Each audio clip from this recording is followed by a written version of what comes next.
What? Didn't hear that last time. Yeah. Oh, yeah.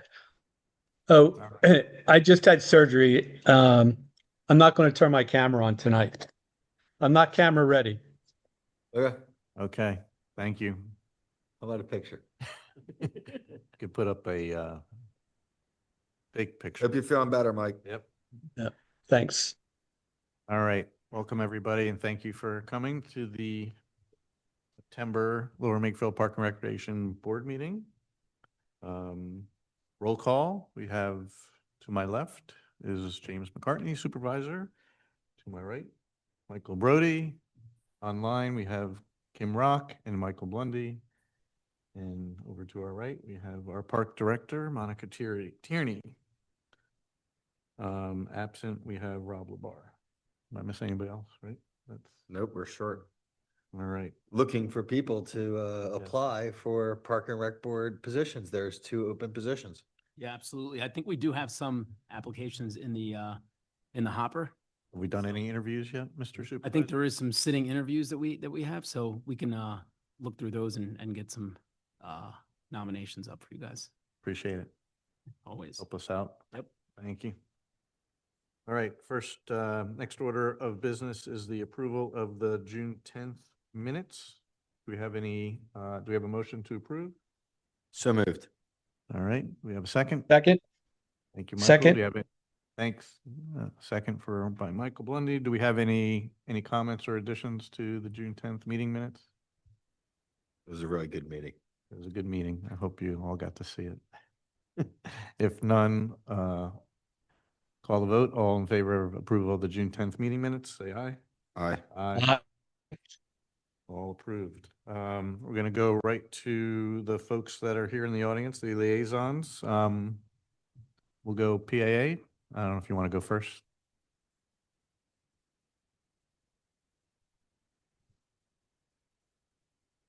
I think she's got the presentation up.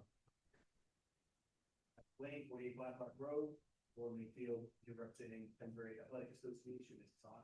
Can't tell. Hey. About now? Yep. Do I have to do the thing again? Nope. No, you're good. Okay. Yes, thank you. So we just finished I believe our 73rd season of the Pennsbury Athletic Association, coming up on the 75th anniversary. So since 1953, consistent baseball and softball here in the township of Lower Makefield. Good year, all good, no bad. And the association continues to thrive. Tonight, I want to present this presentation of some updates we would like to do to some of the fields here in the township, the baseball and softball fields. First, I just want to say that we would be paying for these ourselves, but we can always open to some help from the township. We would like to install a permanent fence at the pool field. This is the pool behind the field behind the pool.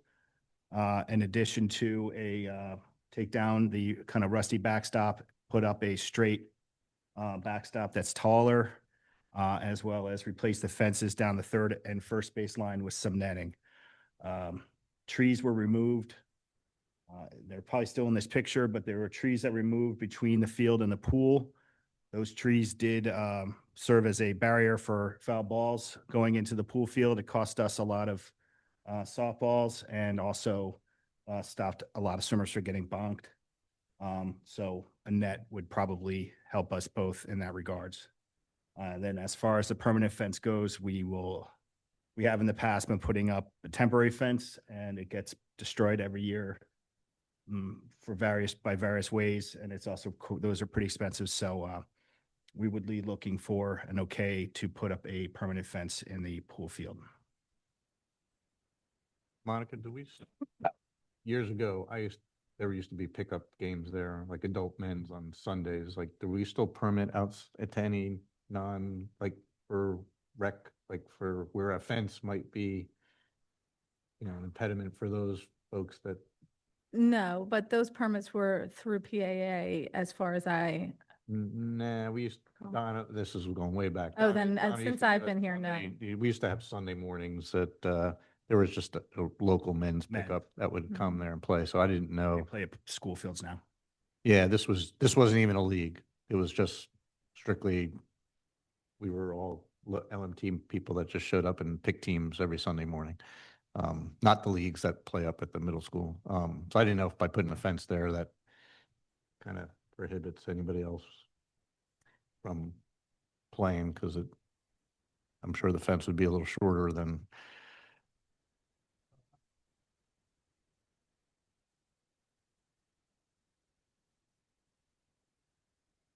Up at the, you mean up at here at the, yeah, okay.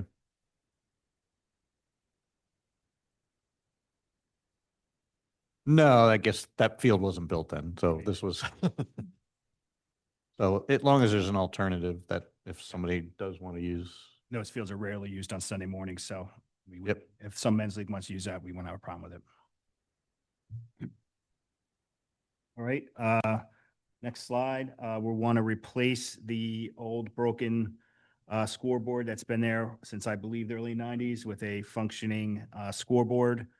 The electricity is still hooked up and works, but it's we tried to salvage it, but it is beyond repair. So a new scoreboard with LCD lights will actually use less electricity than the old ones, and kind of replace that eyesore and replace an existing structure. And that's a mock-up. And we want to do the same with the broken scoreboard at Macclesfield A. This one has been there again, I believe 30 years. The last time anyone saw it, well, I'm not ready for that one. Oh, sorry. The last time I believe anyone saw it was around 2020, at which point it was semi-functioning. I do have some concerns that the electricity from the box, which travels under the field to the scoreboard, could be severed. I don't have any reason to think this. I just fear it. Also, we had an electrician open that box to take a look at it, and he said that it would need about $500 worth of repair to be functioning and get to the scoreboard at Mac A. Again, a nice scoreboard for those night games would be great, really good look, and replace that kind of broken eyesore that's there. Next.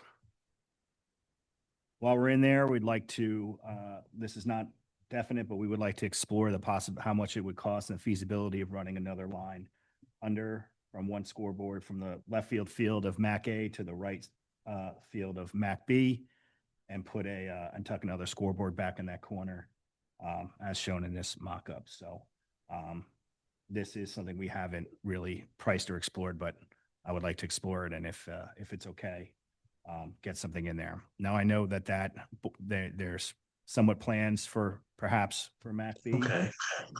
But that's, I think, pretty deep in the future and a future commissioner's problem. And if that happened, we would probably just relocate it.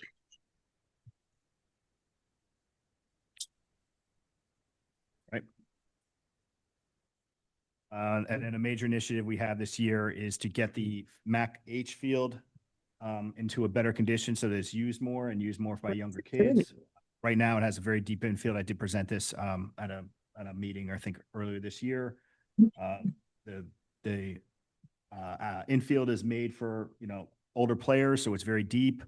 If we had younger baseball players on it, a lot of them would be standing in the dirt, even though they're playing in the outfield. We want to bring that in and plant seed and bring it in a little bit. We don't need a larger field now that we have Kiowa. And then we want to explore the possibility of taking the infield dirt out and converting it to all dirt infield so we can use it for softball and baseball. And then that would most likely, but not 100% sure, take the mound off, and then we would implement a portable mound. So it's truly multi-use, but then we would need a way to store that portable mound. A portable mound really is just kind of a big wad of styrofoam that's glued together. There is wooden ones, but I think it's preferred that the kind of styrofoam ones are better. And if left out in the elements too long, it would kind of disintegrate. So we would need some way to cover it and not just a tarp. I'm not worried that it would get stolen, but I'm worried that a bunch of teenagers would kick it or poke it or something like that. The dugouts and fencing on that field's fine since it's not really used that much. Wouldn't you realistically need a shed and a tractor? I mean, a shed would be great. But if we can't get a shed, just something to store the portable mound would be great. Yeah, there is a shed between Mac A and Mac B. It is in the vicinity, but it is kind of far away, and it's about a 5-minute tractor ride to get to Mac H going at tractor speed, and that just alone sort of stops coaches from really using that field as much as they can. But it is a good field, and it is a lighted field. Even without fencing, it would be perfectly fine for younger kids to play baseball with it, or run a second practice at night in early spring when it starts getting dark. And then the last thing is we were looking to be able to install some sort of metal lock box. This would be a small box. We could tuck it behind this shed to store valuable things like new baseballs, T-shirts and stuff. A lot of stuff is in our shed, but things like baseballs would walk internally. So we do need those we're looking a way to lock that up. We have a storage shed a storage container that we pay $250 a month for, but it's not worth it to keep $300 worth of baseball in there. So there are those kind of metal bins behind dugouts or behind the backstops, like at Fred Allen, that you could put a padlock on it. That's sort of all we'll be looking for. So those are the proposed updates that we're looking to do the fields of baseball and softball. Appreciate the updates. Are they in priority order, or is there others or is there financial things that have to happen, or is there, again, timeline? Some things obviously you can do sooner than others, but I'm just curious which is priority for you guys. Not necessarily priority, but we have a member in the association who owns a fencing company that is working with us for a pretty deep discount. That would be the first thing to do, would be to put the fences at Pool Field. As far as the scoreboards go, kind of struggling to see, should we do it now and let them sit out over the winter and get a winter's worth of wear, or maybe try to install them, late winter and save them from a winter. But and then the other issue is really checking the electricity in Macclesfield to make sure that connects all the way to the scoreboard. So, so I guess in priority to answer you, probably Mac H would be the first thing we'd want to do, because we really need that. We need to get going on that if we want to have it usable in the spring. Grass needs time to grow. Removing grass in the infield will be a process. Putting dirt down will be a process. Leveling it. So that would be probably the first thing we want to do. The second thing would be the fences.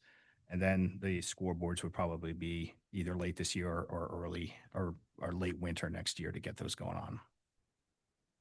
George, you don't use it does H get used if they wanted to seed in the fall, like is there complications for their ability to do H? You can come on up. And that's one question. And then Monica, regarding the electrical lines, but specifically with the fence, because it's township property, what are the requirements in terms of them using their own resource, or because it's township property, does it have to go out to bid? Well, I don't know that the price will exceed the bid threshold, but I was just asking for the requirements because it's Yeah. not PAA field, it's township property. Yeah, as long as the township gives them permission, they can do it. They'd have to go through proper permitting. If there's a fundamental change, like the one scoreboard at Macclesfield Park being completely new, that might be something that has to go in front of the Board of Supervisors, but everything else seems sort of like an upgrade to what exists already. So, James, correct me if I'm wrong. I think you're right. Yep. Yeah, so if you do want funding from the township, that would also have to come through the board too. So, but you'd have to go through all the permitting. The electrical, the install of the fence, the proper calls and channels. Will we get help with fixing the existing electric box that's already there? That is kind of township property. Yeah, we can take a look at that. Yeah. Well, even like you know, I'm not speaking for the township, right, but like the field and the seating and like those are the things that, you know, maybe where there's some partnerships that could occur, right? Because I know there's turf management that's out there now that works at Macclesfield, so whether or not they're, We'd just have to look at the extent of, Yep. you know. but just the trying to facility. use all the resources that are available Mhm. to you so that, you know, you can, where you can put your money in the right spots and, The electrician that opened the box understood what was wrong, but he said that's a pretty serious electricity going through there, and I agree. okay. And then with a question for H then, just so we, you know, from a timing perspective and knowing what they're trying to accomplish, like what does that Yeah, impact for George Lippman, soccer? 10 So- George Lippman, 1035 Harbor Drive, and president of YMS. Yeah, we do use H pretty extensively in the fall, but you know, I think, you know, Mike and I can, if there's always a way to do it. I mean, we're not near the infield usually. Some of the lines get kind of close, but I think there's probably a path for it. And also if we're also not usually on it Friday, Saturday, Sunday too. So, you know, there's probably days that we're not there that it can be worked on if. Yes, as well. more of my concern is like you do the work and then keeping people off of it, right? And just securing, like you don't want, you especially if you're planting grass, you making sure Yeah, that people aren't trampling through there and then all the efforts get, Yeah, come springtime, Sure. nothing grows, right? So, the only reason we hit that infield, like we would hit it, is just if a ball rolls over there. That's the only reason we hit it, because of that fenced in area. It's not really conducive to sure. any kind of soccer play. So it's really when a ball goes on the infield, that's when we go. And there might be things we could do to mitigate by putting up a temporary, Mm. you know, those orange fences just to keep those around. This will end up giving soccer more space because it'll make the outfield bigger Yeah, a little bit. Yeah, it all helps. when like Yeah. ultimately done. I'll talk with George. We won't get in their way. And yeah, I think a kid, a random softball and a kid running to get it is probably not going to ruin the grass. A soccer ball, anyway. No, it's not the random kid, but it's, you know, if you have multiple teams out there and they just kind of Yeah. haphazardly walk through everything you just did. So, Kim or Mike, do you have any questions? Just for me, the scoreboards, are they the same size as what's there now? Are they different sizes? Are there specs that we can see to see what, you know, they actually look like and what they're capable? Like, you're not putting a jumbotron out there, right? No, we can't afford that. Right. They're using the same poles that exist. We don't want to replace them. They're perfectly fine.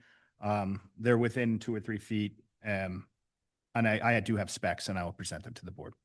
All right. And then in regards to the fencing on the field by the pool, I know at one time soccer was looking to use that field.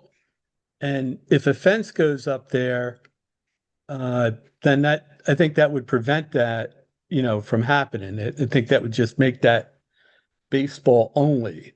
So, you know, I don't know that we want to make that commitment.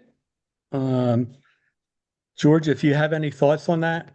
I can comfortably say that soccer is currently fine with the space that they have. So I Okay. don't envision us needing that at any point. There's plenty of other sports that likely would, if that were the case, that would need that. So it's up to you guys. Well, just to, you know, so future needs, you know, if, you know, I don't know. You know, once you do it, then it can't be undone. And then it just becomes, you know, baseball specific. I mean, it can be undone. You just take it out. We're already talking about removing a field from Macclesfield. What are we talking about? I mean, we need more fields. Whatever. We don't need to That's vote. my concern. So We have to vote on that. Not until. I'm fine with the H, I'm fine with everything else. Just, you know, I would like to see what the scoreboards are going to look like. And yeah, so that's it for me. The scoreboards in the presentation are screenshots from the ones that we were planning to order, so they'll look like that. But again, I'll happy to send all specs on Right. these. I appreciate that. Thank you. Yeah, I think once you, like I said, if you want us to resubmit it with like, here's your prioritization and what timeline you're looking for, then like I said, I don't know if we need to vote on anything today, right?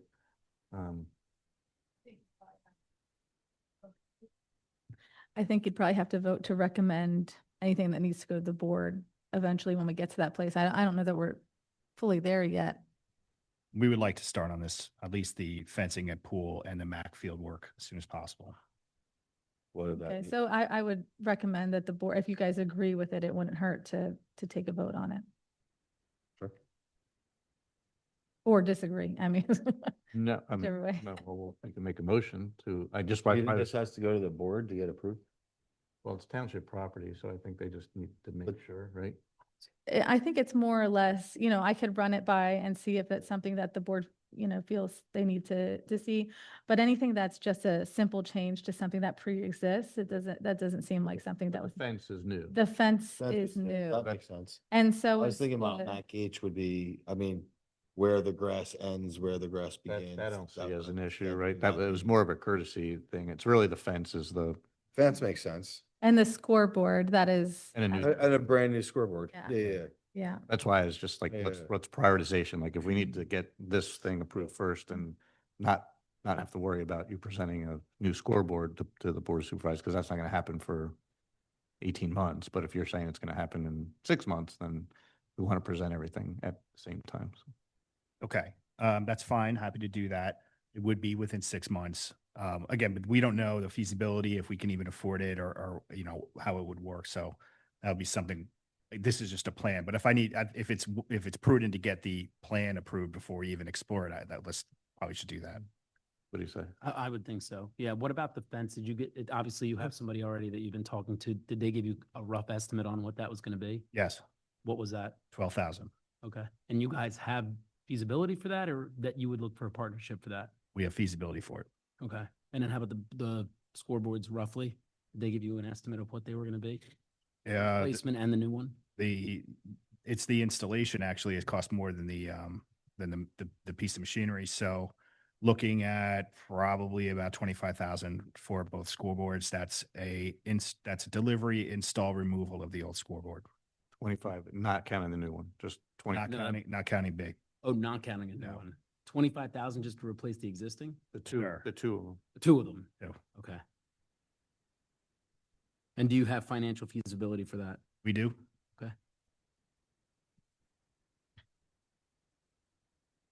I mean, I don't know if that's something that falls on them, right? Well, it's existing. It's existing, but it's a town. Exist- Unless there's electrical work that needs to be done, right? yeah, the existing one should be fine. It's the brand new one that they're looking to do. That one is the one I think needs to go to the Mac, board. the Mac B one. If you had to prioritize the two projects, the fence or the scoreboards, which one would you rank higher? The fence would be a higher priority. Okay. And that's 100%. You guys have availability to do that immediately if approved. What you mean, like financially? Yeah. Yeah, we do. So it's H, H, pool field. yeah, those things we'd want to, the H in the pool field. I guess the pool field doesn't need to be done this fall. But we're trying to, This one doesn't need to be. I'm sorry, the pool field fencing probably doesn't need to be done this fall, but the contractor that we want to work with is busy and he would work, and he's a friend of and part of the association. He said, I'll work it into my schedule. So Understood. it could happen if we pay him, it could happen next week. It could happen in December, depending on when he has got a break in his work. Right, but you want it done before the spring season starts. Oh, definitely. Yeah. Okay. So we can make a motion. Somebody want to make a motion then on PA's record? Yeah, should we Field break improvement? anything out? Should we? Yeah, I just had one other question too, because I think you mentioned two things at the pool field. It was the fence, but there was also the backstop repair. Yeah. So the backstop, we want to replace it. I don't know if you've seen it. We did some work to the school field that's not on their property. It would be sort of a mirror of that. Okay. It's a straight up backstop and as opposed to an overhang backstop. I don't know if you remember a couple of years ago, there was a out of nowhere, heavy snowstorm at like the beginning of April, and it knocked down it a down. couple of our backstops. Yeah. At Stoddard, I'm sorry, at Fred Allen, a straight up backstop would stop that. Plus it has the, it's not rusty. It has this kind of black coating around the thing. It just looks good. Okay. Uh, From a, what's at the Fred Allen now? What type of? Straight up. Straight up? Straight up. Okay. What's the cost for the straight up replacement backstop? The quote of 12,000 includes the backstop, the outfield fences along first and third base line with about 20 feet of netting. So that's for everything. That's right. Yeah. Okay. You got And that straight up fencing, given the Cool. cars are One all more. back behind there, that's one more. Yeah. an issue. No, the cars don't get hit there. It would, the netting is more for the pool. That part is, I know the straight up fence versus the current one, like balls tend to get stopped there versus Yeah, straight up, they would fly over it technically, right? they could, yes. Okay. But honestly, the overture of the backstop is so far back that it's almost impossible to hit it backwards to hit that overhang. It rarely happens. Mm-hmm. Any other questions, James? That was it. Thank you. Kim, any other questions? No? Can you guys go back to slide, go back to, Like two? two slides, Field? 2 slides back. To update 3. Okay. So how do you want to do it? I broke some of these up to what would need to go to Board of Supervisors? The lockbox, would a new lockbox need to go to Board of Supervisors? The new scoreboard would have to go, so why don't we make a motion for that? Separate from the fencing at the pool? Does And then we- H doesn't need to go. H doesn't need to go.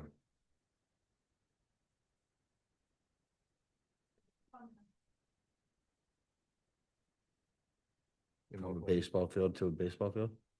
it's just. No, but it's just making, see where the dirt is? They're just making the dirt. That, and that's not it, but they're basically shrinking the It- size of the. They're of the actually dirt. increasing capacity at the field because you could always play without fences there. You could always play bigger baseball there. But with getting rid of the mound and enabling yourself to use smaller bases, you could then add girls softball across all ages plus your younger kids baseball. So by doing this, you can still do big boy baseball, adult baseball, and now you add capacity for all softball and for youth baseball.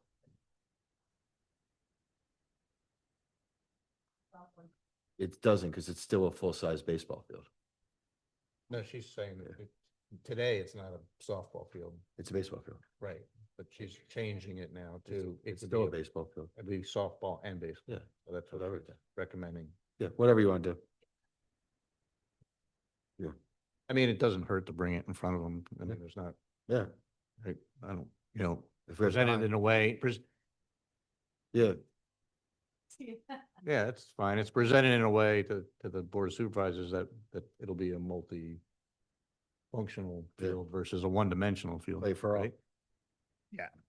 It's increasing the usage or the, Inventory availability, right? So, okay, got it. Like, Sure. All right, so I'll make a motion to get a new scoreboard on Macclesfield B. Present that to the Board of Supervisors. Is that you want to start? Are we putting these all forward? Yeah, Or just do one motion, right? one motion for all of Would it? be renovate Okay, two cool. existing scoreboards. All right, cool.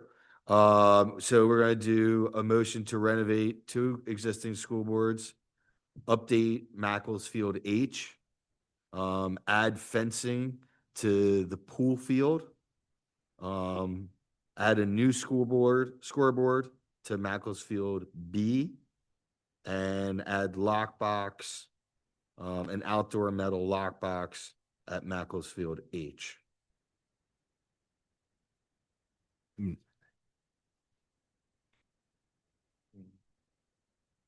So And, fencing, I said fencing at the pool field, fencing, outdoor fence and backstop.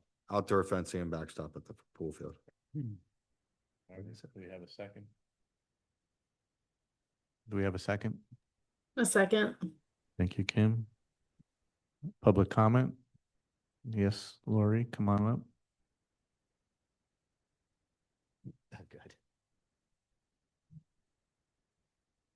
Lori Gray, I am a Lower Makefield Township resident. So Mike, can we just work on those scoreboards at Macclesfield to make sure that there's no glare into the existing neighborhoods that are there around them?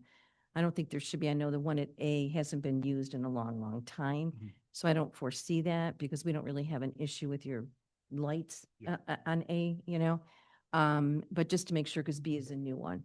So just the placement of it and all of that, I would appreciate that. I don't know how we go about doing that, but. The only lights are the little bulbs that are on the scores, and they'll be red. The lights that shine down the field will be brighter. That comes out. Okay, so I just want to make sure that people won't see that coming into their houses or looking out at it. Okay, great. And do I understand that you want to put up a shed at H, or is it a lockbox at Stoddard? I was a little, So the lockbox actually we requested at Stoddard to keep baseballs and stuff in. As far as H goes, I'm not sure how to handle it at the moment. We're kind of working through that. We do have this portable mound that needs some kind of covering. I guess we could tarp it without some sort of a lockbox or shed. I don't know if we got a shed. I'm not even sure where it would go. That wouldn't be an eyesore. How, Couldn't you get a shed right next? So my thoughts on it are just that if you don't have a shed there, nobody's going to do the field. It's going to be such a nightmare. It's going to be more than 5 minutes to get to the tractor it's 5 minutes to get the tractor from the shed down to the field. Yeah. So you have to get a tractor from there over to that field. If anything, you would somehow, it feels like you could potentially tuck a shed between the snack stand and the field I don't know that area really well, but it feels like there's probably an intelligent way that you could kind of hide it in that bush building configuration. Yeah. It feels like there's probably a way you could do that not too offensively. I don't know the dimensions of it, and I don't know what's in, like, the snack stand that's over there, that building. Like, it's not being utilized right now, I don't believe, but I don't know if there's adequate space in there to put the mound, like, for storage. I don't know. She kind Well, of walked out, so, We actually opened that snack stand this fall and it was in pretty nice shapes. And okay. yeah, believe it or not, there was a little bit of cobwebs, but that's about it. And then there's the 2 bathrooms, but there may be storage in there somewhere. I don't know. I just didn't know how big, like, relatively speaking, whether that is an option temporarily till Yeah. you figure out what's That would the be best great, because location. that's right across the street from the Yeah. pool as opposed to way down there. And Yeah. Mike's right, that the distance of that, to get that tractor is really one of the reasons why it's just kind of a headache. No, And then you're gonna end up, what's gonna end up happening is, like, if it was me and I was doing that field, I would end up coming over an hour earlier. I'd end up being there at 6 in the morning, tractoring that field because I'd need to get that tractor over. Mhm. It's just gonna lead to fights because I'm gonna leave the tractor with me on the field while I'm doing practice, and then, Troy's gonna have his team's practice. He's gonna drive over, have to get it. I mean, just being realistic. My kid aged out of baseball, so Yeah. I'm not coaching anymore, so I no longer have skin in the game. But realistically, I think you'd have to assume that we need a shed there. And Lori, would that be like a seemingly reasonable place to well, put one? Yeah. Yeah. It's floodplain. I don't know. Can you put up a new building anymore under the, It's Environmental. like a garage shed, like a backyard shed. no, I know. I'm just saying the residents have to get, Oh. a special permit. Yeah, I'm because sure. Lower part of our property is in a floodplain. So I would imagine that was my only thing was that, we'd have to follow the, Absolutely. It'd have to go through the same permitting Right, process. right. So Yeah. that would be vetted out. And Mike, did I also understand, which if I did, that's fantastic, that PAA's got all the finances for this, so none of this would be paid out from the township? Is that what I just wanted to get clarification on that, because I thought that's what I heard. You did. We've been saving for this. This is an initiative we've been working on and building towards quite a while. That's great. So even H, all of the seating and all of that stuff, that's that. Laura, there's probably a chance that the township would consider whether or not the township should participate. That's what So whether or not they have the funds to be able to do it, but whether or not the township feels that we have a responsibility to pay for some of that, I think is yet to be determined. by Okay, and us. how does that get determined? Is that by the Board of Supervisors that I would think would so. come up at the Board of Supervisors meeting? or- Correct, yeah. Okay, good, great. That's good, good. Thank you. Thanks. Any other public comment? Any online? None? Call a vote on the motion? All in favor? Aye. Aye. Any opposed? None? All right, motion passes. Thank What, you. what, Wait on a what second. was the motion that just passed? Everything you put in your. All six. Well, do I need to present to the two Board of Supervisors? Yeah, when you are ready. Okay. You're ready, You're like looking for. when you add additional details like prioritization, timeline, like when you want to do it, costs, I think, right? What else, dimensions, I would say anything? definitely some kind of visual. They love pictures. So like a visual of what it's going to look like. And then also just the expenditures, how much you guys already have towards the project. And then we can make a decision on whether or not we're going to financially participate as well. Okay. And I assume there'll be safety, the safety stuff will go on top of the fences, all the, whatever you call them, like, because they should That go on there. yellow What's that? plastic The yellow stuff. plastic stuff, right? So, Those are less for safety than more for determining if the ball was hit over or not. Oh, yeah, well, But yes, we'll do that. know All right, so I'll work with Monica Monica, or yeah. Doug on a prioritization list, Mhm. expenditures, and a timeframe of priorities for us. perfect. Thank So you. much. Thank you. All right, I don't see anybody from LMFA here. George, you have anything to showcase tonight? No presentation night, no. I guess. Yeah, so I'll be pretty brief. So pretty successful start to the season. Really, no issues, which was good that none that at least got my way, which is great. Our numbers for rec are down about 100 kids this year, and a lot in the older groups. And just passing on the information it's interesting. We found out that this year's upcoming Pennsbury graduating class, we think is like 100 less than it was last year. So we think there's a little bit of softness in the population at the older ages of kids, but it looks pretty good come behind. But it was just an interesting change because our what we call varsity group dropped to, we actually have them doing 4 teams of doing 9v9, whereas in the spring we're 5 teams of 11v11. So it was just an interesting change in the population. But overall, good start. Want to once again comment that we've got a lot of good feedback on Dee's recovery. It's playing very well for training, whether we can keep it there for a while. But he did a great job, and it really looks great. Grass came through really nice. And finally, over Labor Day weekend, and Monica, I didn't report this to you, but we did have a corver that was, which is kind of one of the flat looking goals that's out there, was completely cut up by someone had a tool that shredded it to the point where it's like not repairable, like cut the piping. No idea how or when it happened, but we'll keep an eye on it to see if there's any further. But it was just it was pretty surprising. It wasn't just popped apart. It was destroyed to the point of not being repairable. So, but other than that, that's all I have. So Do you submit police reports for that? usually, yeah. What? Usually I do, but I did not this time. So I can. It wouldn't be a bad idea. In case there's a consistent pattern than other. Yep. Any questions for me? Thank you. Thank you, guys. Good luck this season. Thank you, George. All right. See any other groups here?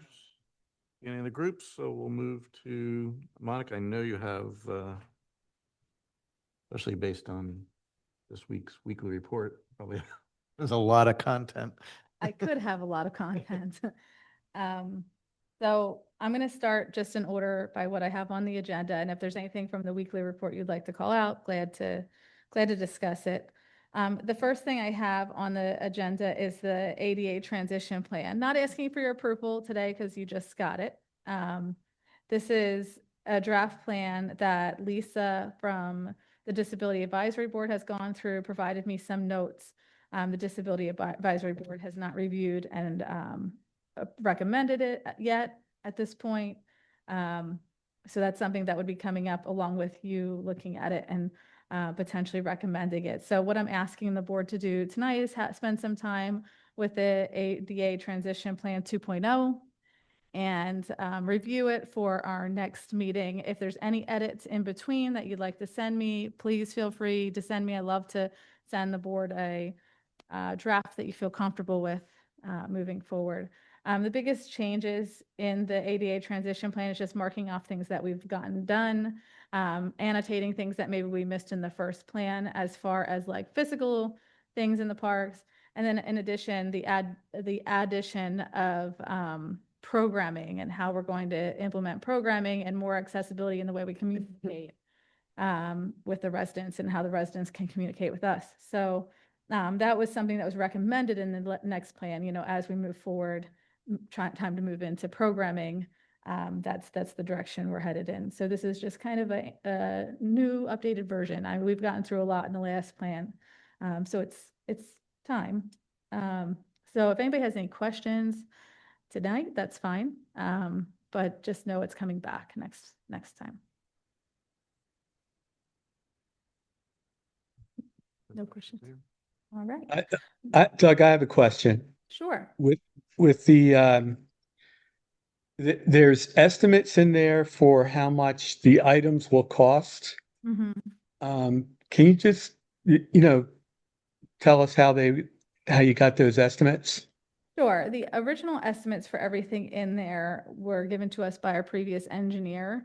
I took those estimates and added compound interest over time for the next however many years I put in there. I can't even remember now at this point. So that's how we kind of came up with those estimates. Rather than have an engineer go review it all the way through again, and we'd have to pay an engineer to do that, we just kind of added percentages each year to the amounts. And when were the originals done? Original The estimates? originals, I believe it was 2022. Okay. Thanks, Monica.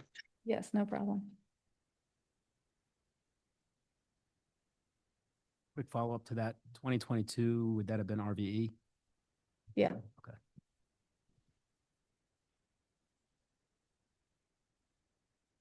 Oh, 3% annually. I had to look back and see what we used. We used 3% annual increase.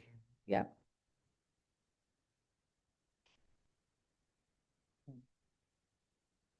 Okay, are you ready to move on? Dog park. So there's a few things happening at the dog park right now. One was there's a bench that it has been run into over and over again by dogs, apparently. It hasn't been a problem since we opened, but all of a sudden now it is a problem. So we want to make sure that dogs aren't getting hurt in the dog park. So we will be moving one of the benches near the entrance along the fence between the small and the large dog park, just so that we can keep our doggies safe. Secondly, I apologize. I owe you yeah, you owe a me. shot of where to move Yes. it to. Thank you. Do that tomorrow. And then in addition to that, last week we put out an email to the dog park just with a reminder of some rules. There were some minor complaints about, dog waste not being picked up and things like that. So we just gave a reminder email. And when we sent that email, it opened up the gates to a whole bunch of complaints that we had no idea were happening. I did share some of those with the board, but really there's just a whole bunch of things that people are unhappy with at the dog park. I think something that we need to look into as a board, I mean, people are bringing in chairs and blankets and having, happy hour at the park. And I think that's not something that's outlined in the rules. Maybe that's something we need to, the board needs to decide how you'd like to proceed. you know, there's people giving other dogs treats and people are bringing squeaky toys in that are causing all kinds of, so I mean, there's a laundry list of things that people were finding, Well, you I know, think trouble with. We already have like policy is like, don't bring in Yes. any of your own toys. Treats is definitely a no, and that's communicated in the class, and it's part of the, parameters and rules, because that causes major problems with dogs. So we're going to take the effort to reinforce the rules and the policy and procedures. We also recognize now that we need to send out regular communication to the dog park, whereas we might have had a gap of time since the last time. So we're going to have a schedule, once a month, a little email blast goes out to the dog park members just to give them reminders and updates and that kind of thing. This sounds like it's been going on for some time. So we're just trying to tackle it little by little. But just wanted to bring that to your attention, that there's some things, you know, happening at the dog park that we're trying to address. Just a real quick question on that. Sure. That's self-policed, I'm assuming. Supposed to be. Mm. We have leverage to revoke people's key fobs, I guess. Yeah, so generally speaking, if there is an infraction, we'll freeze their account Okay. until they retake the class. So where that's obvious, that's what we're going to do. Like, how do you identify the individual? Like, you say, hey, you're bringing something in that you're not supposed to be doing. What's your name? Well, so we have Believe a it's like couple different ways. Dog name, and then the dog gets linked back to the Oh, the owner owner, sometimes. okay. Yeah, we have the key fob scans, we have the cameras out there. We Okay, have, so you know who's. so if someone reports it, then we go look it up on the camera. If we can find it on the camera and the key fob, then we can Oh, match it all up. And we have, you know, we have the ability to do that. So where we can do that, we will do that. But it sounds like we may be, for several people, bringing them back to the class. So, and if it's a larger infraction, we may even permanently freeze an account or freeze an account for a certain period of time. So there is a little bit of leverage. But you're right, we don't have someone out there policing it all the time. Yeah, yeah. Monica, have you had anybody been put in the doghouse, so to speak? Or is this Yes. something new that you're going to start? No, this is not new. This is something that's been going on since we've opened the dog park. And you've been catching offenders or Yeah, okay. yeah, All right, good. yeah. It sounds like we have a lot of offenders right now, but, but yeah. when you say happy hours, alcohol is being brought into the. dog The word happy hour has been used, but the word alcohol has not. So Okay. I I think, think they collectively, as a group, Sure. they say, hey, we're all going to go at 2:00, 3:00, and they go for a couple hours, and their Okay. dogs are there. Which again, I think even them bringing chairs, because again, our dog park's not set up conducively. I've been to dog parks in lots of other parts of the country where there's picnic tables, there's chairs, and there are opportunities for the adults to sit together, Sure. where our benches are just kind of two-person benches scattered, all around. Right. So they bring their camping chair, and I think they sit as a group, but,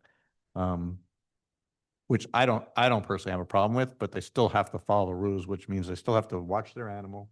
They still have to clean up after their animal, as long as they can do that.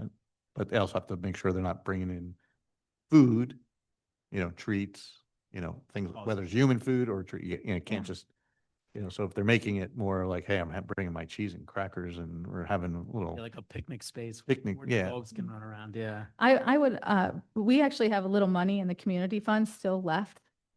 If the board is interested in creating that type of atmosphere, maybe that's something we do rather than, if a dog runs into someone on a foldable chair, that's a little more of an issue versus if we have that kind of atmosphere that you think that might be worthwhile. Yeah, like I said, I've been in some in Raleigh, North Carolina, and they've had where the tents, they've got, little awnings, and they've got some picnic tables set up, just so, again, if you're there for 50 minutes or an hour, you have a place to sit, that you're not, they're just a different park. Our park, and that, I think I told you, the park I was at was much larger, and you could lose sight of your dog. Our parks are pretty straightforward. I mean, they're rectangle or square. there's not a lot of impediments where you're gonna not see your dog. So if you're not paying attention, that's on you. It's not like they're hiding behind a tree somewhere or got lost in the woods, took off somewhere. So there's no reason why any of the adults should lose sight of their dog. I mean, the small side isn't that big that just means you're not paying attention. Yeah, Right, right. whether you're sitting or standing. So that might be something worth exploring if the board is interested in looking into that a little bit. I'm glad to look into it. If that's the kind of atmosphere, that the township wants.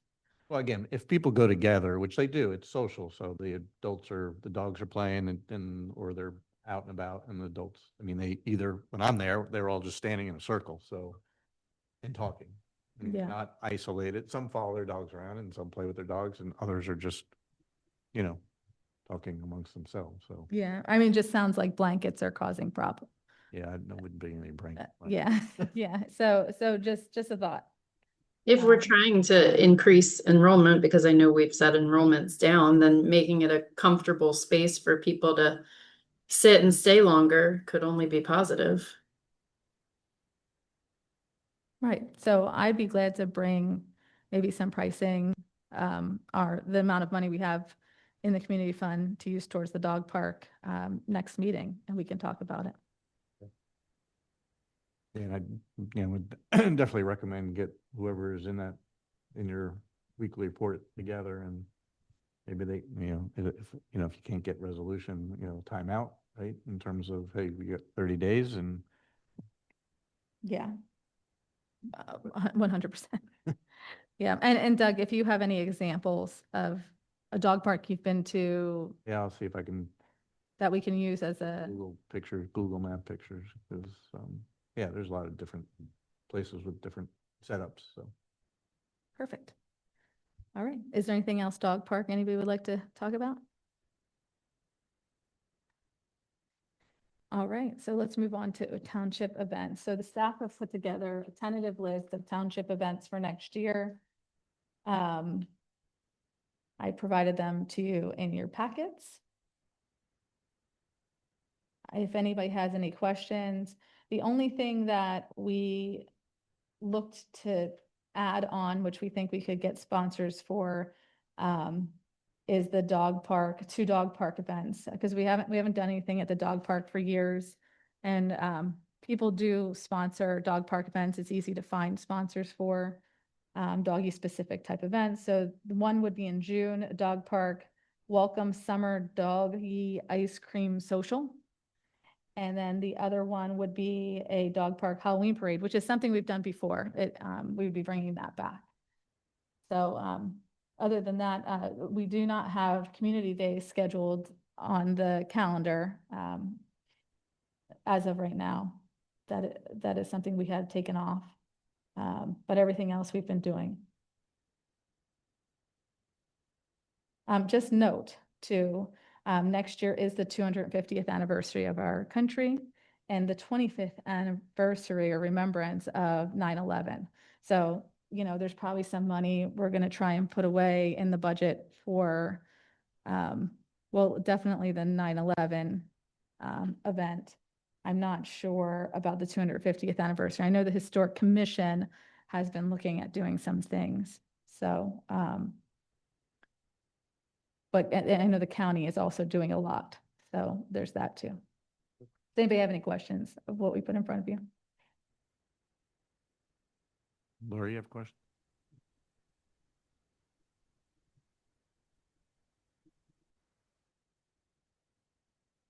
Hi, Lori Gregg. I'm still a Lower Makefield Township resident.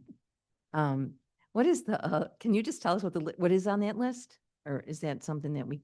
Oh, sure. I can go through them. Would Yeah, you like? Could you just, that would be Yeah. great. I'd appreciate it. In March, we're doing Race the Course again. We used to do that in November.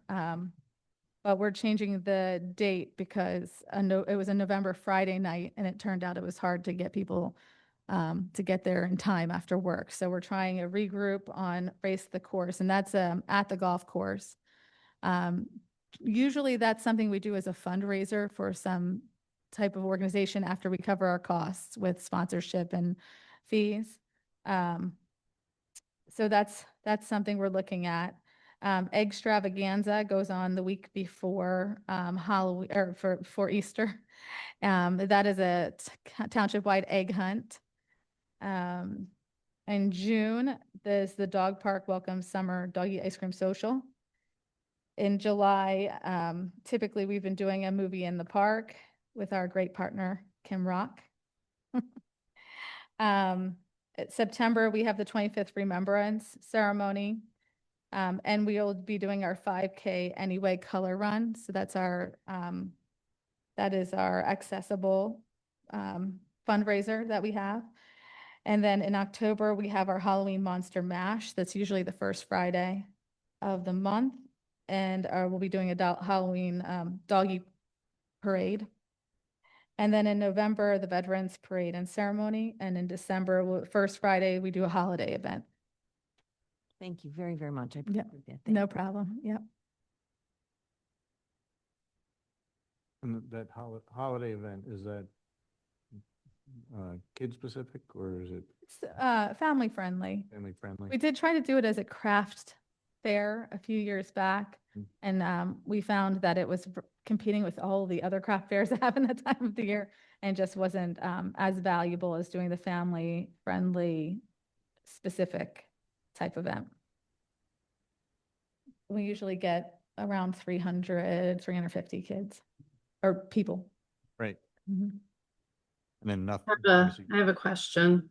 Sure. So I know last year around this time, or maybe it was later because we kind of ran out of time, we talked about should we try to put together some kind of committee to discuss like a modified community day and try to get more sponsors, cut some of the costs, eliminate some of the things that cost more.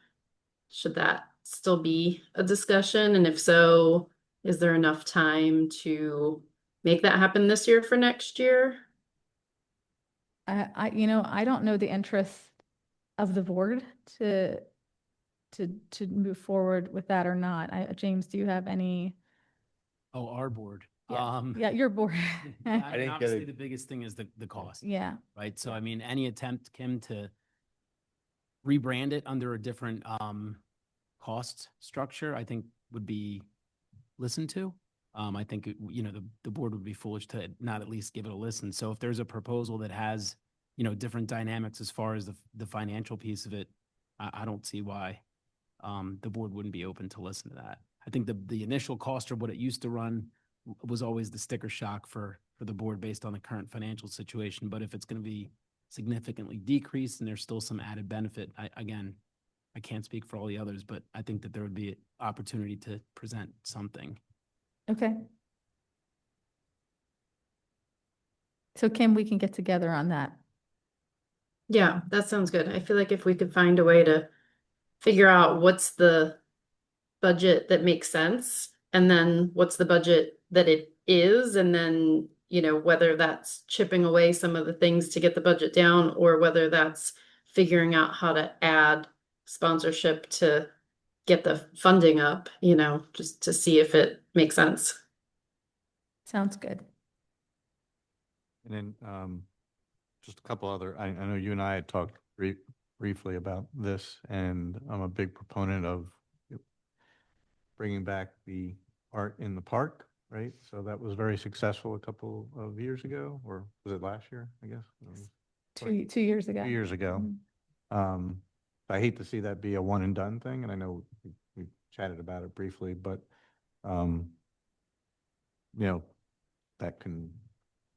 that's an opportunity. And even with the 250th, if there's a thematic there that might be of interest that we could pursue, that again, I think it was a great opportunity to showcase the park, showcase some art, and that was one opportunity. And then I know we don't have anything January, February, but I didn't know if there's anything potential indoors that would be similar to the December holiday event that you could do maybe around Valentine's Day or something that might be something to fill the calendar up. So would the goal be to have something once a month Well, January, you're coming out of New Year's and holiday, so it's probably, that's a good month to kind of just, but February, I didn't know if there's maybe something creative or that you could tie around. I know, other than Valentine's Day, I don't know what else is in February. Yeah, but that's the week before Valentine's Day, but if you don't catch it, that, like the Super Bowl weekend, and then it goes right to Valentine's, so you can't, it's hard to sneak a sneak a weekend in there if it's, but everybody's usually around for Super Bowl, so if you do it on the Saturday, or there's a week in between, but that tends to be, that's the first week in February, right? Or late January, so there might be an opportunity for something maybe in February. I also wanted to mention, the Disability Advisory Board had a discussion about, instead of having specific events that are like inclusive, or maybe having time before or after our event that, could be a little bit like low stimulation time. We do have Santa Claus at our event. Maybe there's a half hour before the actual event where it's quiet, that kids can come and sit with Santa ahead of the big crowd coming. So they had mentioned maybe talking about that for some of our events coming up, like our Halloween Monster Mash and our holiday event, so that we could be a little bit more inclusive in our programming. And that's an easy way to start doing so. So I thought that was a great idea brought to us by them. I just want to echo what Doug said about the art in the park.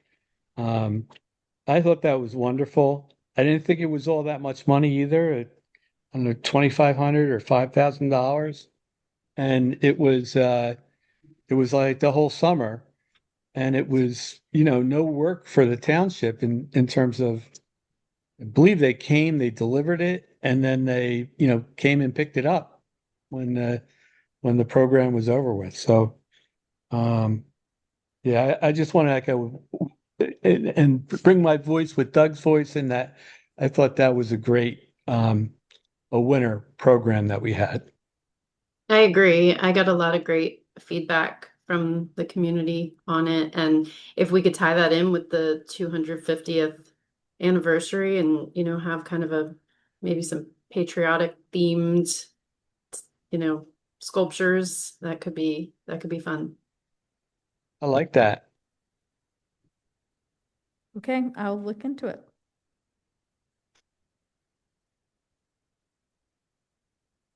Right. So, does anybody else have anything event related that they'd like to talk about before I move on? I have an idea for an event that I'll talk to you offline because I'm still coming up with the idea, but I think it could fill the February space. So I'll be in touch. Okay, that sounds good. Thanks, Kim. We're gonna hold you to it, Kim. It's my friend does it in DC, and it's worked really well for the community. So I've been planning to mention it to you. So this seems like a good space to fill for February. So I'll call you tomorrow. All right, sounds good. I look forward to it. It's like a big mystery. Okay, so I'm going to move on to capital planning. So I've been working with Derek and Mega to come up with a longer term capital plan. And we've been really focusing on maintenance of our existing, creating a plan for maintenance of our existing infrastructure. So while we have a lot of things that we need to do, we're trying to create a meaningful long-term plan. I can mention a couple of things that I know need to be addressed, but maybe not this year. We just don't know what kind of money we have to do these things yet. One would be the pool slide. It's approaching its end of life. We need to look at our park lighting. All of our park lighting is a little older, and we could be moving to LED and trying to save a little bit of money on those things. Most of our playgrounds are outdated, aside from the Garden of Reflection and the new playground we just did at Heacock. So that's something that we're going to be taking a look at. The lights at the Garden of Reflection, all the ground lights need to be replaced. They're in terrible shape. So there's that piece of things. And maybe we could work with the foundation on something like that, and there's a lot of grants for all these things. The pool stands need to be replaced. The Revere courts need to be replaced or patched. So we have a bunch of things on our list, laundry list of things that need to get done. And whether that happens this year or not, we're just trying to create a feasible, realistic goal for the Board of Supervisors to pick and choose from as we move forward. So that's all I have right now. We're at a very high level. We haven't even done departmental meetings yet about these things, but as I get more information, I will share it with the board. Does anybody have any questions? Okay, I'm gonna move on. Phase 3 of the Memorial Park Master Plan. We are moving along. We've met with the engineers, just an initial, meeting with some of the board members to discuss what the goals are of the project. It's all based on that initial master plan with, there's only so much modification we can make anyway. They are going to send a 30% document to us soon in the next couple of weeks. So hopefully you'll have something to look at. And as that happens, we'll keep you in touch. Just note that, we have constraints on our timeline and the amount of money we have to spend, and we can't change the scope too much. So things are going to move rather rapidly, and there might be opportunity that the park board has to go to a board of supervisor meeting to see something just because of the timeline that we're on. So just note that, but I'll try to keep you in the loop as we go. If anybody has any questions about that, please feel free to ask. Can you just rephrase what you just said about park board members having go to? So is it coming? It'd be like a joint meeting where the park board be invited to go to the board of supervisor meeting. It's not coming here first? I could say because of our tight timeline, it might not. But you would still be involved, it just differently. It looks different because of the tight timeline.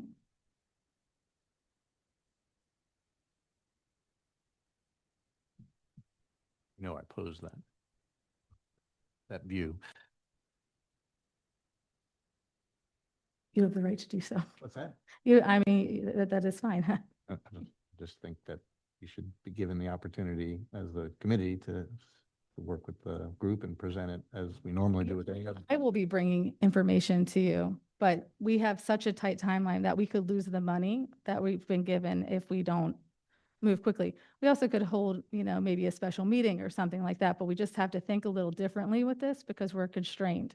And that's just unfortunately the case with this project. Yeah, we can have a special meeting. I just, Mhm. if we wait to when we have a regular meeting, yeah, we're going to get delayed because we don't seem to get everything in a timely manner. So, but if we need to have a special meeting that's off cycle, that's okay. But what I can my assure you is opinion, that's- that I will share you what I have as I get it. And that's the biggest thing for me is to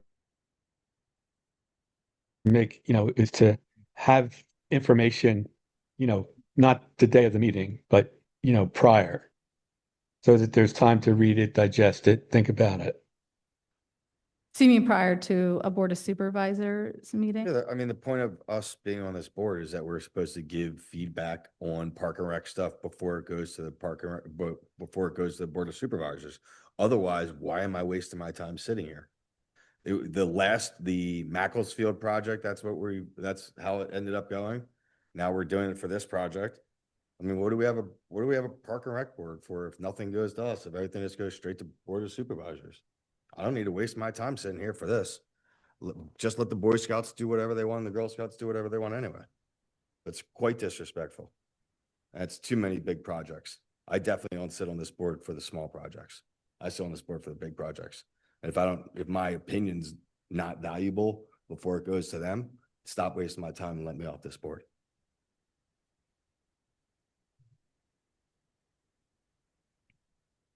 And I'd like to be on this board.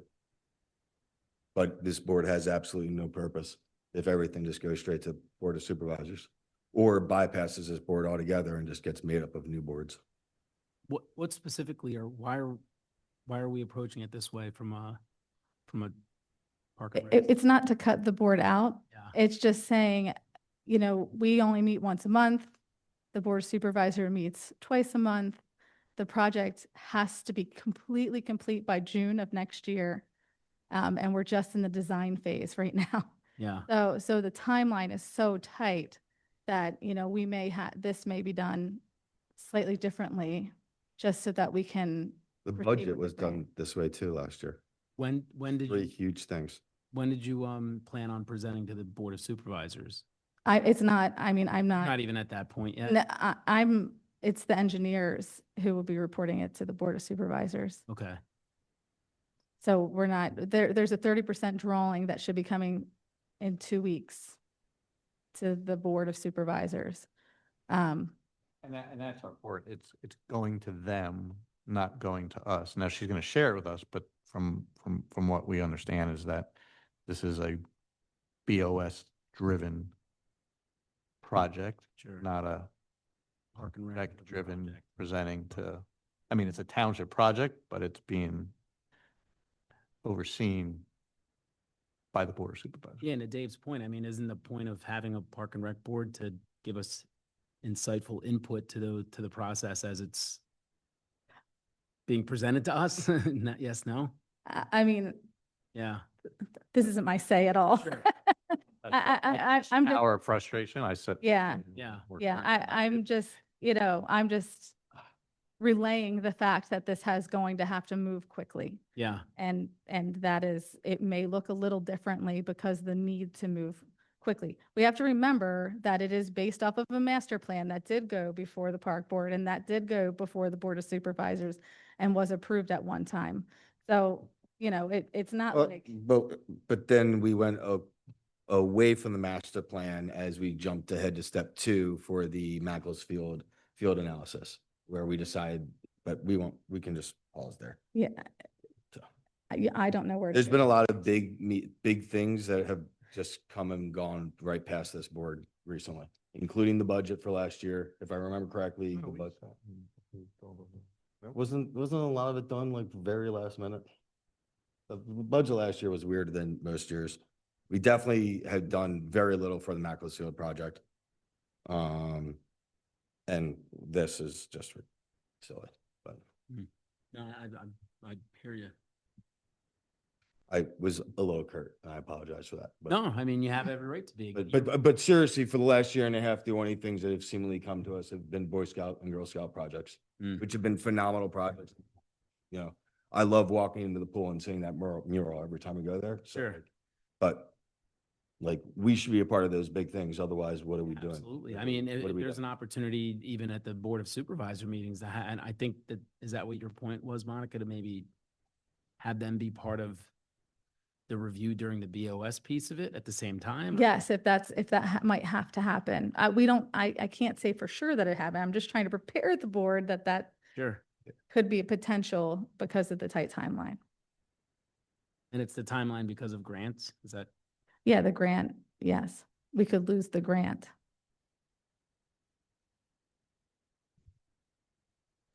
Well, it's fine. We can't solve it tonight. We should just be Yeah. prepared to have a special meeting. I think a majority of us are fine to have a special meeting and deal with it that way. And I think just generally speaking, we should just be working to make sure that committees are doing what committees are supposed to be doing. Yeah, absolutely. Otherwise, we're just wasting our time. Monica, is there, this is the engineers that are driving this? It's the timeline that is driving this. Right, so I understand the grant, things need to be done by June 30th. The or complete sometime in project has to be done by June 30th. Okay, Installed. so the first thing that you're waiting on is a 30% what? Report Design from report the from an 30%? engineer. Right. And so James, is there any way to, have more pressure put on the engineer firm to, what are they saying? Are they saying they won't have it done until, May 15th? I mean, it's, Like- it's a lot of work to get done. No, the drawing would I- have to get done. Then we would have to bring it to a board of supervisors and bid it.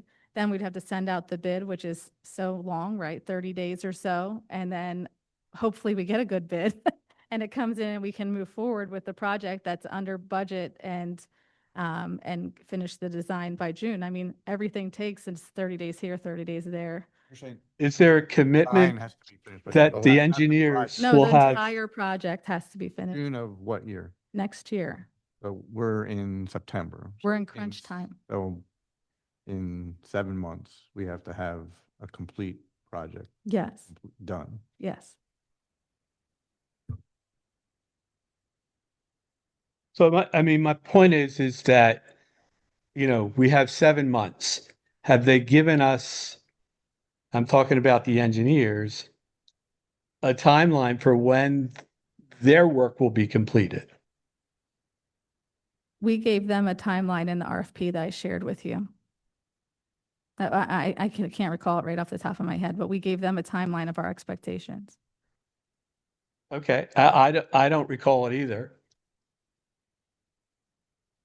Did we build into the RFP time for Park and Rec board review? Well, it's just public presentations is built into the RFP. I mean, it just sounds like you guys would have to just do special meetings then at this point in order to be able to give any feedback on it, right? Yeah, it's a Herculean effort to do a project and complete it in 7 months. 7 months. Yeah. And understandable the process that it went through. I mean, this money's been sitting out there. You've sat up here and heard the feedback back and forth, and now it's crunch time because it's either use it or lose it. Yeah. And there's $900,000 sitting there that will go away. Yeah. If it's not completed. So now we have to modify how we normally do things and hopefully complete a project in 7 months, successfully. Right? We don't want to have another project where things go wrong and we're left with issues, right? So.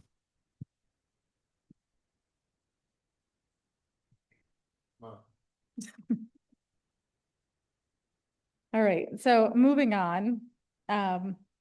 This summer, I had sent an email out to the park board about some of the issues we've been having with our vendors, particularly like the ice cream vendors and the water ice vendors. And it's becoming a problem where there was infringement on each other's turf and those type of things. And while the police do permit for ice cream vendors and those such things, it's a vendor permit for the township. And technically with our code, they should be coming to the park and rec department to get a formal permit to do what they can do in the parks with maybe some rules and regulations set forth around it. So I sent you all a draft of what a potential permit application could look like. So right now I'm not allowing any ice cream vendors or water ice vendors into the parks until we figure this out as a board. What should the rules be? How should things go in the parks? Should this be allowed? So I just wanted to run this by you.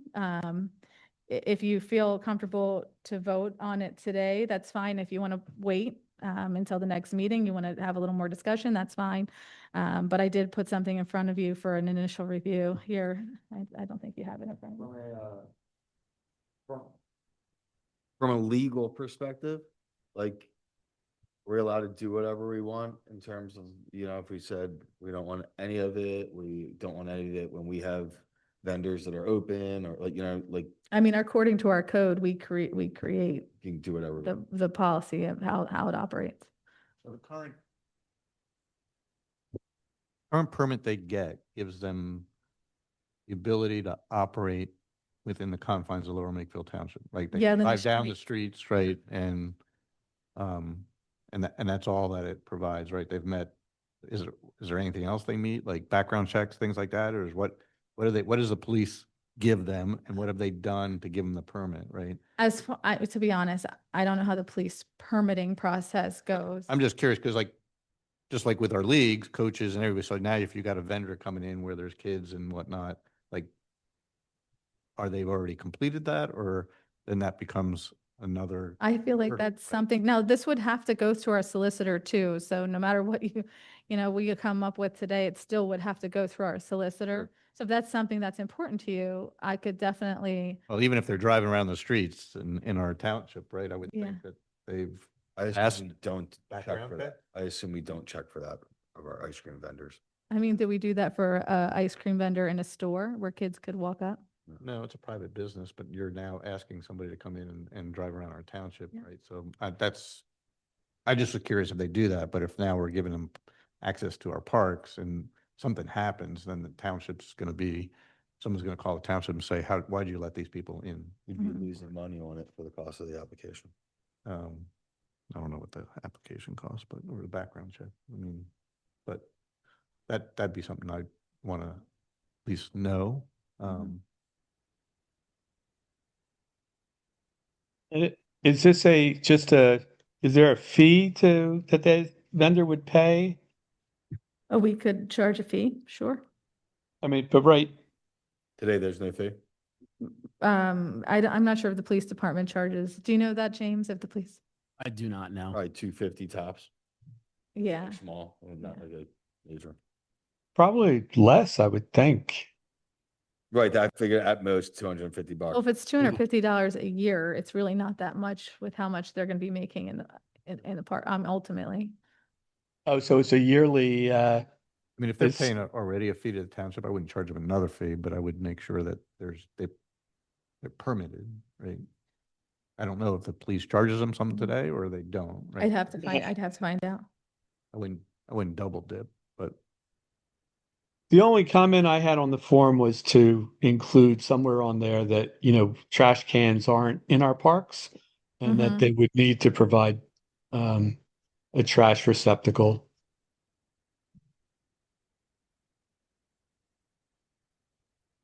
Okay. So, I mean, to me, the questions that we have, I talked to the Steve Cecilia who runs the pool. And so they had problems with this as well. Because obviously the pool, they pay a lease to run the pool, and then they have people just coming outside for free and just bringing their trucks and selling ice cream. And like the leagues, they're paying us user fees, so. Mike's had a whole staff of people running the snack stand this year, which is, I assume, in part of the reason why he's able to afford some of these nicer things this year, which is great for the league. But I would assume that it would be better for the leagues as well to not have to compete because they're selling ice cream as well. So then you have the ice cream truck coming. Shoes them away. And do they leave usually when the snack stand comes out and asks? Yeah.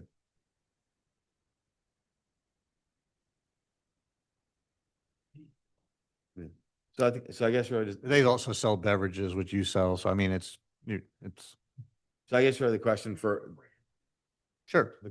us is to what extent do we want to limit sales around our entities, so to speak, or, free economy, sell a better product, you get to sell a better product, you know what I mean? So I don't necessarily know what the right thing to do is. I'm going to tell you, talking to my colleagues, some of them have even just banned ice cream trucks in the parks just because it caused so much problems. And, some have permits, some have banned.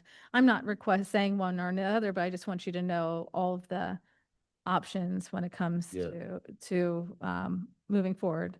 And, with this, I'm just going to continue into the next bullet because it's all part of the discussion. I also have had a lot of requests to have businesses come in and run Macclesfield Park Snack Stand as their own business. The same mother or grandmother who's running PAA wanted to run a business in there, but I've also had other people.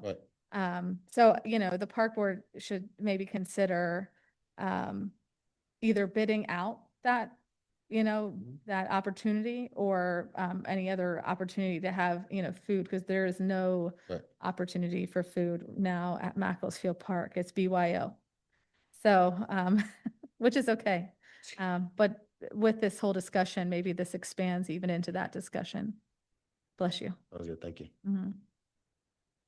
Yeah, I mean, to Mike's point, I think if an entity is selling food out of a snack stand and that's a revenue source, that we don't want to impede them from their ability to generate revenue. So, but where we have facilities that don't provide any source of drink or food, and that's an opportunity, I'm not opposed to that, right? So, but if all of a sudden Macclesfield becomes a vendor comes in and decides they want to run that snack stand, then it's how do you manage that? You say, hey, you can't go in there at all from like a food truck would go in there or an ice cream truck, even though, let's say, the vendor's not open at that, there's other activities, but they're not running the snack stand. I think we just have to manage, but, do you want people coming in and out of, do they go in the garden reflection now before you cut them out? But I mean, were they going through there too? I think they would go near the playground, sure. Yeah, I don't know. Water ice guys more consistent than the leagues are running the stands, keeping it. Yeah, I'm torn on this one as somebody who very much calls both ice cream trucks and water ice trucks and have them come to my practices all the time when we're done. So I think we should all give some real thought to all sides of this when we consider what a permit should be and what it should do. Sure. So are you open to maybe same thing as the ADA transition plan, providing me notes over the next few weeks of what you're thinking? I can Positive. try and make some amendments. Yeah. It And would be good. I'd like to hear people's positives and negatives for like Mhm. either favoring the trucks or not favoring the trucks. Just because I know for me, I'm kind of on both sides of that fence. Even when it's, You're in favor of them when you don't have the snack stand. no, Right. there's aspects where even when I even said to Steve, who runs the pool, where it's like, well, dude, if you're selling ice cream for $3 and they want to sell the same ice cream for $2, then like, why shouldn't I be able to go get it for $2? I mean, it's no different. And the truth is that's not what happens, but like that, there's if somebody wants to go outside and get, there are certain ice creams that they have. He has his mango water ice. It's a delicious mango water ice. So like, you want to go stand outside in the park. Like when Monica first called me about it, I said, well, you definitely shouldn't be able to bring it into, like I could see if I want to eat my mango water ice in the parking lot, that I should be able to eat it. I mean, you don't ban any food But- and beverage from the pool. Like people do bring in pizza pies and they bring in stuff in their cooler. It's not like no food and beverage is allowed because you don't sell any. well, Steve's argument is if you were to make a purchase that day, the only option should be him because he's paying the rent to be in that facility. And you It's can what bring they water bring. ice from home. It would melt. Yeah. Oh, that I get. Yeah, like But I'm just saying in you can general. bring a hoagie, yeah, I'm but just saying like- these general. Yeah. Steve, I'm sorry if I've Food and beverage. ruined that in any in way. there, right? But people do bring.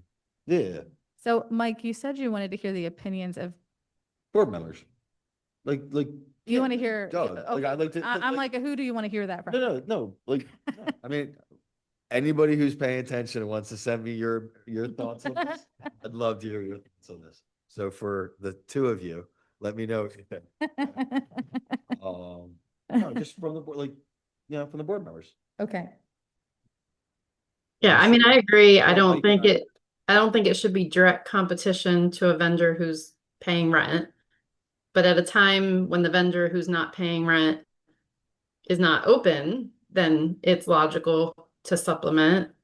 So I think there just needs to be schedules and approved times. And then at the pool complex, I could see that getting a little gray area if the ice cream man says he wants to be outside of the playground, but the playground's next to the pool. He's not really outside of the pool. So There's all these kids. That's Maybe playing just ball. ban it from that parking lot when the pool's Yeah. there and then everything else is free. Yeah, like there's all these kids playing basketball and he's out there selling, but they're not in the pool. They're never ever gonna go Yeah. in the pool. So does that mean he can't sell to them because? like he can't enter the parking lot because the pool's open, because then the kids playing basketball weren't gonna walk into the pool. It's just a little gray area. Mhm. Or tell Steve not to. Maybe we could line the parking lot where a truck can park.